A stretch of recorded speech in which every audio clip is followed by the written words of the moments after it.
श्री गणेशाय नमः। मित्रों, आप देख रहे हैं हमारा YouTube चैनल एम डिजिटल व्रत कथा। इसमें आप सभी का स्वागत है। मित्रों, आज इस वीडियो में हम जानने वाले हैं कि श्रावण मास के शुक्ल पक्ष की एकादशी यानी पुत्रदा एकादशी कब मनाई जाएगी, इस एकादशी का शुभ मुहूर्त क्या है, पारणा कब करना है और एकादशी का महत्व क्या है, ये सब हम जानेंगे। यदि आपको ये वीडियो पसंद आए तो लाइक कीजिएगा, शेयर कीजिएगा। यदि आप ये चैनल पहली बार देख रहे हैं तो सब्सक्राइब कर लीजिएगा ताकि आने वाले नए वीडियो की जानकारी आप तक तुरंत पहुंच सके। धन्यवाद। ओम मंगलम भगवान विष्णु, मंगलम गरुड़ध्वज, मंगलम पुंडरीकाक्ष, मंगलाय तनुहरि। बोली मंगल मूर्ति भगवान लक्ष्मीपति नारायण की जय। मित्रों, एकादशी यानी 11वीं तिथि जो महीने में 2 बार आती है, शुक्ल पक्ष और कृष्ण पक्ष में। इन दोनों तिथियों के स्वामी भगवान श्री नारायण हैं।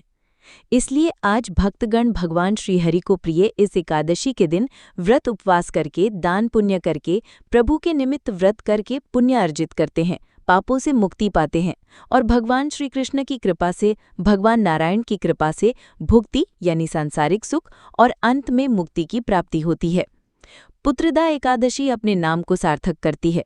पुत्र अर्थात संतान, चाहे वो बेटा हो या बेटी। जिन माता पिता को संतान प्राप्ति की कामना होती है या जिन्हें वंशवृद्धि की कामना होती है, वे इस पुत्रदा एकादशी का व्रत करते हैं, भगवान श्री नारायण का पूजन अर्चन करते हैं और दान पुण्य करते हैं तो प्रभु उन पर प्रसन्न होते हैं। ऐसी भी मान्यता है कि आज विधिवत भगवान की पूजा करने से जीवन में सुख सौभाग्य की प्राप्ति होती है और संतान रत्न की प्राप्ति होती है। वैसे तो वर्ष में जितनी भी एकादशियां आती हैं उनका अलग अलग महत्व होता है।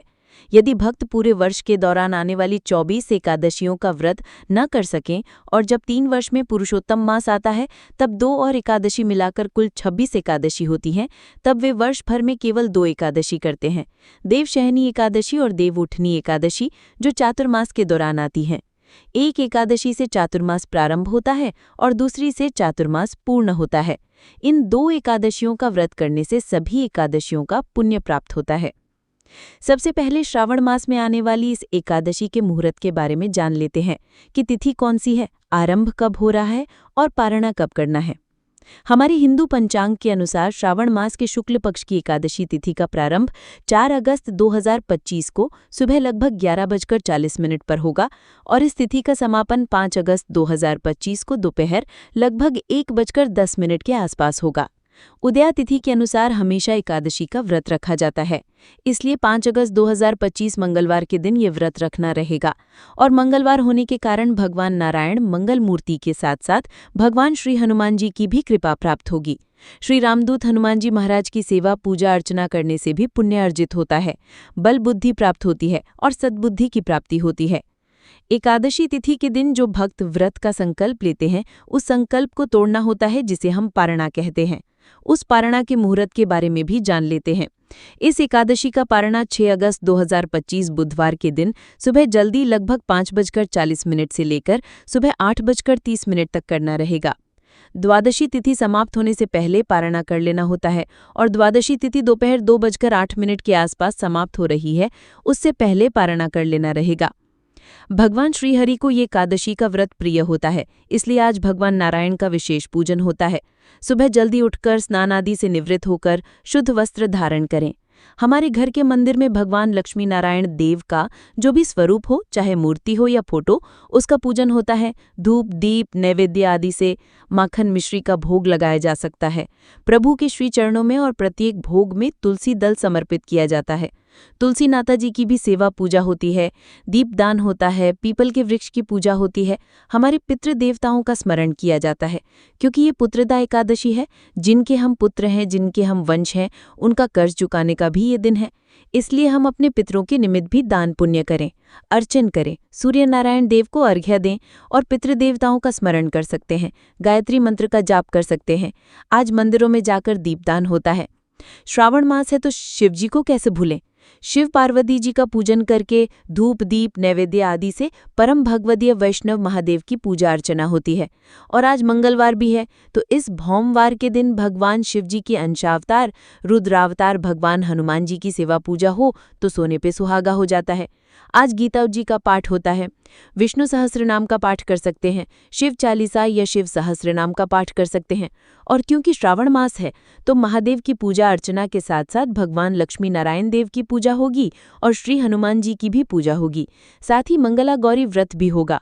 जो बहनें मंगला गौरी व्रत करती हैं वो एकादशी के साथ ये व्रत भी कर सकती हैं। व्रत करने वाले को हमेशा शुद्धता रखनी चाहिए। जो बहनें मासिक धर्म में है या घर में कोई सूतक हो तो भी व्रत किया जाता है, पर पूजन नहीं होता, चाहे वो एकादशी का पूजन हो, मंगला गौरी का हो या श्रावण मास का पूजन हो। इसके अलावा आज भगवान श्री हरि को प्रिय ऐसा शुभ दिन है, तो इस पुत्रदा एकादशी के दिन समस्त पापों से मुक्ति और सुखों की प्राप्ति के लिए भगवान नारायण से प्रार्थना की जाती है। जगत के पालनहार भगवान विष्णु कृपा करने के लिए हमेशा तत्पर रहते हैं।